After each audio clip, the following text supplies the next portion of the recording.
Good day, ladies and gentlemen. Eric Coffin, HRA Advisories. It's the 28th of January, 2019. I'm here today with Mike Williams. He's CEO of Vendetta Mining, a company that HRA follows.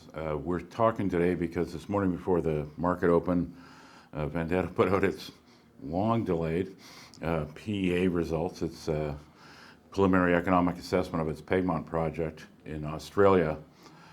I was generally pretty happy with the numbers. I mean, I'll start out by saying that. I did not have high expectations. I mean, the standalone case for Pegmont's it's always really been there as this is a way to show that we can do this on our own. Anyone who's looked at the region realizes that's not the most logical way for anyone to go, that there's actually higher return cases. But that said, after tax, using spot prices, you were using fairly conservative metal prices. You were using 8% discount, which I thought was good. Pretty conservative capex numbers. I mean, you really weren't getting any favors done on any of that stuff by the engineers. But still, in all, current spot prices, as per your study, it was about 156 million Australian, 27% IRR after tax. I will note that based on actual spot prices today, because I guess this was probably calculated a week or so ago, based on today's spot prices, the actual after-tax NPV is more like 180 million Australian. And that's purely and simply because lead prices have gone up 3 or 4 cents, because the gearing to the lead price is huge on this thing, because it's a lead, zinc, silver. Lead's very much the most important metal. Now that we've got this out of the way, I think it's important for people to understand that really this study was really kind of sort of meant to be a starting gun. I mean, you've always had a plan for Vendetta when it comes to either transacting on Pegmont and or doing something with it yourself. But for any of those cases, you needed this study and all the background material that goes into it to really pull the trigger on any of these things. Yeah, I prefer to say long-awaited PEA study, even though it did take longer than we anticipated. I might have been a little less polite in my alert this morning, but okay. No, but fair enough. Okay. No, I understand. I understand your frustration. But from the beginning, we realized that, especially in the environment I think we currently exist in, which I think if you do want to transact or if you do want to project finance, your numbers have to be very tight, very exact, and in this part of the mining cycle, call it for what it is, it's a bear market.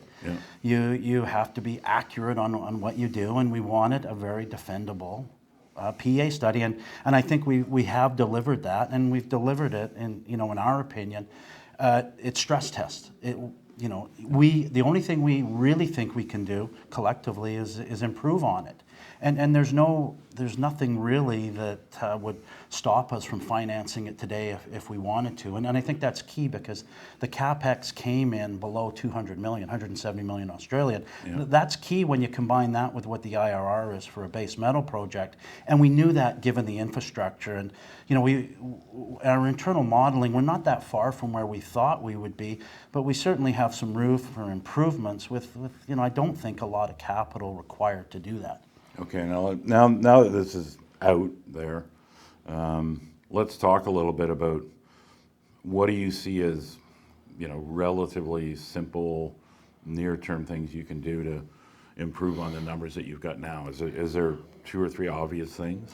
Yeah, look, I think, talking to the technical people and the engineers, for instance, grade. I think by doing some work on the grade, some geostatistical work, which is largely desktop, I think we potentially could see that grade pop up a little bit. And bearing in mind, any increase in grade goes right to the bottom line because it doesn't impact the capex. So now this is based on RC grades from RC drilling, right? Yeah, largely our RC grades are 10% below the diamond drilling. Now we couldn't bring it into this study, but we need further work. But I think that's doable, and we'll certainly, that's one of the things I think we're going to do relatively quickly, is do some geostatistical work to potentially demonstrate that we can deliver higher grades, and then we'll see how that impacts the bottom line. Okay, well, I mean, 10% grade improvement's fairly significant, because like you said, it goes right to the bottom line.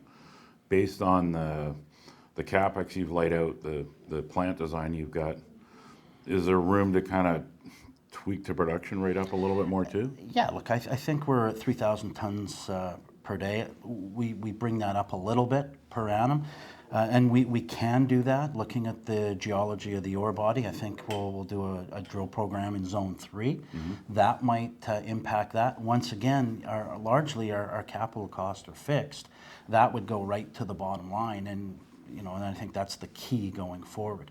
And the other thing too is if you look at the metal prices, I don't think they're going to go below where we did our base case. And, Right. if you talk to a lot of the concentrate marketing people, long term you're sort of looking at $1.20 lead zinc, which is certainly significant to where we are. Sustainable prices, and that's a difference that we haven't seen in the industry. That's 120 for both of them. Yeah. Yeah, because you're gearing to the lead prices. Huge, actually. Right. No, absolutely. There's a higher ratio of lead to zinc. It's 2.3 to 1 initially, especially in the open pit component. As we go down dip, the zinc increases. But this was gear. We wanted to show we had a 10-year mine. We've done that. Yeah. Now we tweak it, and we can add mine life by bringing in Zone 5. We think we need to increase Zone 5 by about 20%, and then that could come into the mine plan. But what that does, it adds ore, Right. beyond years 10, 11, 12 type of thing. It doesn't necessarily impact the NPV, but it makes it more saleable. It makes it more desirable as a project. Yeah, one of the key tenets I think of this study is a company like Vendetta, small junior with $25 million market cap, could put this into production. Now, I'm not saying we want to, but we could. We're capable, and we have the be-all and wherewithal to raise that amount of capital required to do it, through various like off-takes and debt arrangements. Okay, and let's talk about some of the sort of the near term. Now that you've got this out, do you want to talk a little bit? I mean, I can lay out what I think they are, but do you want to talk a little bit about what are the different scenarios going forward? I think a lot of shareholders, certainly a lot of my subscribers, already know what I see as the obvious cases. I mean, one of them is, Cannington, which is a South 32 mine, which is in the same area. The other one is the Osborne mine, also in the same area, owned by Chinova.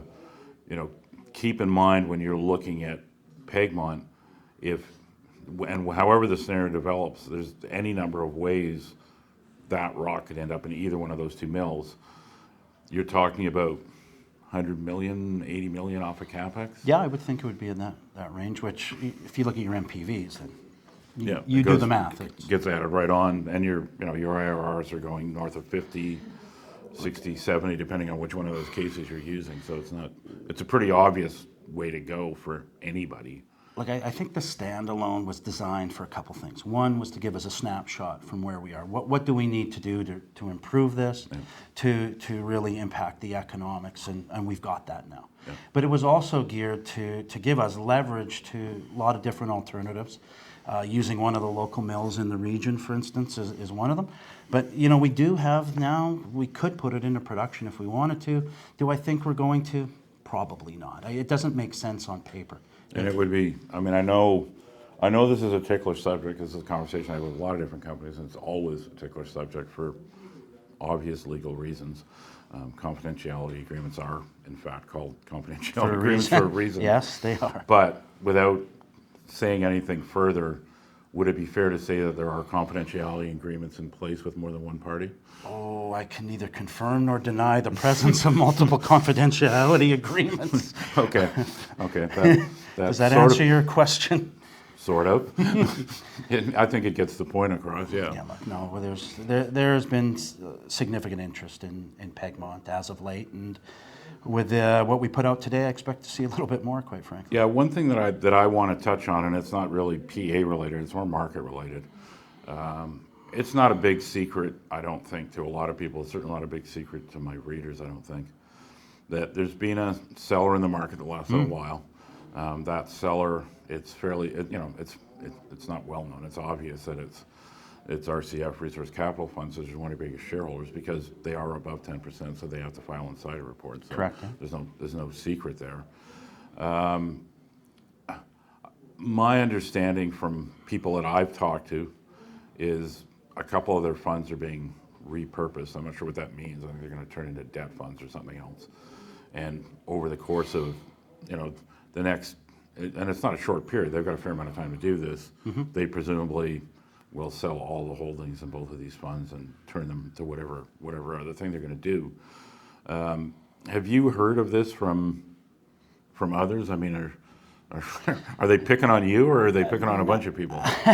No, I don't think it's germane to Vendetta by any means. Right. I think on some of the Australian holdings are, saying the same thing. Right. Now, having said that, our RCF allowed us to get yeah. Egmont across the line. Yeah. Initially, they were, the issue is we're probably in their wrong fund. We're in their Fund 6, which is a multi-billion-dollar fund. Right. They're putting companies like Vendetta into their exploration opportunities fund, which is more geared to what we're trying to do. So we're kind of orphaned in it. And to your point, and they've made no secret about it, they're reorging. They would like eventually, and eventually is now, to get out. And we were quietly hoping, let us get through PEA, and then we will see what we can do about helping you. But unfortunately, as of the beginning of this year, we've seen a lot of selling coming out of that fund. Now, it is what it is. When people buy our stock, I appreciate it, but they have every right to sell it, and I'll deal with it, and we'll probably find a home for it. But it makes it a little bit more difficult because they've been very transparent, and I'd like to deal with that because I do think it impacted what happened today because it capped us. I think it definitely did. So without that, I think we're having a different conversation. Yeah. But look, it's temporary. I'll deal with it, and still friends with those guys, but it hasn't been easy. Yeah, one thing that a lot of people have asked me about, and something you had news out on, I don't know, a month or so ago. Yeah. And that's the advanced royalty payment. Right. The way you restructured it, I believe it's due in about 3 months. Probably ease people a little bit. Yeah. I mean, how is that? Have you got some thoughts on how you're going to deal with that, or? Yeah, I think the simple answer to your question is sooner than later. Right. And I'd like to do it in a way that's as least dilutive to the company as possible. So we're looking at several alternatives on that. One of the things we could do is rejig the royalty, for instance, and there is no royalty for the first 5 years, just the way everything is structured. That's one option. We're looking at several others, but I think it's important now. PEA is out, the final option payment's made.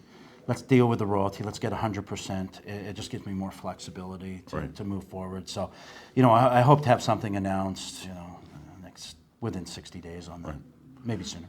Okay. And the other thing that's come up recently, because there does seem to definitely be a valuation gap, I guess, between similar companies listed in North America and in Australia. There seems to be more appreciation for small base metal deposits on the ASX. I know you guys have thought about that over the last year or so, but I think you needed the PEA to really be able to think about doing an ASX listing. Yeah, our thinking was this: in order to appeal to the institutions, and in my mind, they're the real drivers behind the ASX now. They're sort of their super and funds, which have a lot of money to deploy in the sector. We needed to be able to demonstrate some economics through a PEA, or scoping, as the Australians would say, and we've done that now. I think that's one thing that we are going to look at seriously, is doing a dual listing. Right. And once again, could be as soon as Q2, but I don't think later than Q3. If you look at the valuations, I'll give you an example. Heron Resources. Yeah. They were TSX listed when they completed their PEA. They were, similar market cap, 25 million. Now they're in construction. Similar deposits, but those guys were ready to go, and they're saying I think 150 million Australian market cap today. Now I'm not saying we're going to go to 150 million, but I think there's a big disconnect between TSX. There's some built-in appetite in the ASX. Yeah, and we've been marketing over there when we go over to see the project, and we get we hear this lament: get an ASX listing, then we can buy you. Right. And I think that'll go a long way with getting where we thought. One thing I've been wrong on is what our valuation would be at this point. Yeah. It's about 50% of what I thought we'd be if we had these numbers on a PEA, and where we are today. So I think that closes that gap rapidly. And yeah, that's key for us, and then that gives us lots of flexibility, and certainly if we did want to put it into production, I'm not saying we do, Yeah. but if we did, cost of capital is a lot less because your market cap's higher. Right. Plus, if someone's interested in us, you look at your market cap, value of the ore body, they bake it all in, Yeah. and there you go. Yeah. So, yeah, we're definitely thinking that road, and I think it's good for the shareholders, it's good for us, it should work well. Okay. I mean, I don't, maybe we sound like a broken record at this point, but the, long delayed PEA is now out. The numbers are decent, but again, really the PEA was always intended to be a fairly harsh, conservative study that would be defensible by the company so that they can start working on the other, what I would consider the more realistic or simply superior value maximization processes. Anyone that follows the stock, we know what those are. There's two mills locally. It doesn't make a lot of sense for there to be three of them. There's any number of ways this ore could end up in either of those two mills, but certainly any of those different variations carry a much higher potential market value, much higher NPV. I think the odds of Mike, now that we can sort of turn him loose with a study in hand and all of these potential suitors or potential deal partners have, here's all your numbers, here's everything you need, here's 10 gigabytes of data. I think now you're in a position to really kind of move things up a notch and go up a couple of gears and speed things up a little bit. Look, I think it's been de-risked. Yeah. I think other people will see that. We've got a financial model. They can put their own numbers in Yeah. and come to a conclusion and see what the value is. And that's where we're heading. My challenge is I've got to demonstrate to the market that as well and bring the valuation of the company up concurrently. Have you got any plans along the lines of, are you going to kind of step up getting out and talking to people and stuff like that? Yeah, we've been largely holding off and saying, look, let's keep our powder dry until this PEA is out. So, I know you were frustrated with the Yeah. delays, and believe me, we were too, because we were kind of hoping we'd have this in the fall, Yeah. and I would have already addressed the royalty issue, but I think we probably needed the PEA to do it. I can do that now. I think I can get more of an institutional appetite now because it's a quantifiable story. Right. And as I said, it's de-risked.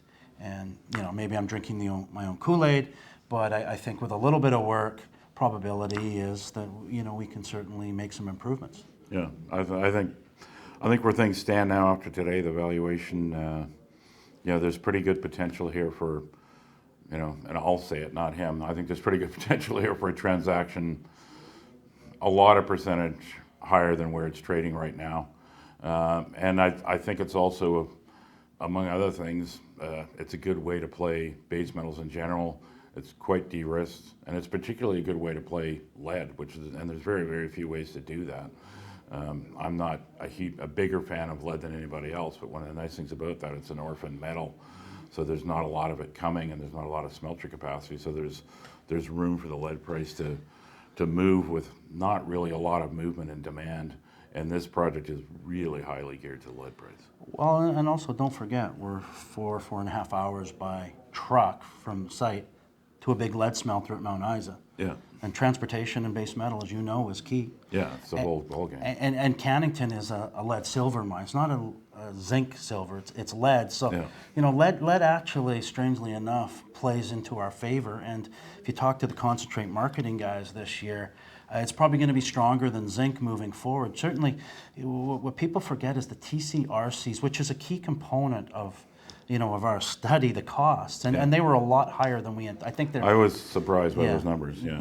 I think they'll, organically, the TCRCs will just move down to historic averages, which will impact the numbers significantly. But TCRCs on lead are a lot less than zinc. Right. So people say mining is about making money. It's not about making metal. Yeah. So whatever makes the most money, fine with us. If it's lead, great. And in this case, I think it is. Yeah, and that's just so if you don't understand the lingo, TCRC, those are the charges that the smelter charges a miner when they deliver concentrate to the smelter. This is what it costs to turn the concentrate into metals.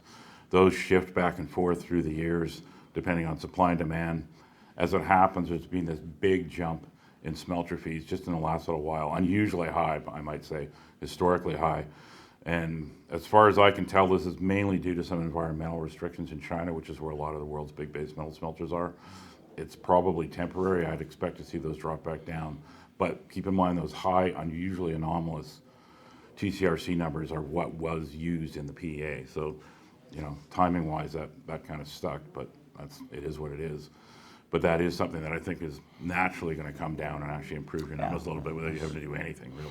Yeah, absolutely. As I say, just to summarize, I think using, I don't want to say worst case scenarios, but really, let's call it conservative scenarios, as a standalone, this thing should work. Yeah. And we should be able to finance it.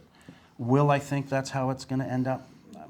I don't think so. But, You wake up screaming, thinking of yourself running a mine for 10 years. Yes, I'm sure. Exactly. That's not really how any of us want to go. Yeah, and look, the ore body's completely open. More ore will be found there. This is, we made a conscious effort to demonstrate the economics as quickly as possible with a 10-year mine. It's done. And now we can go on to maybe showing, okay, this could be potentially a lot longer mine life with a higher throughput. And maybe if, get lucky a little bit on some drilling and do some geostatistical work, your grade goes up and right to the bottom line. I mean, all in all, I think this is a story that's probably being beaten up as much as it's going to be. I think you're looking at especially given the substantial de-risking that this report has delivered to the market, I think this is a great window for anybody that's interested in base metals, interested in Australia, and interested in Vendetta. And I think we've gone on long enough. Absolutely. Thanks for coming by. Thank you. Okay. Good seeing you again.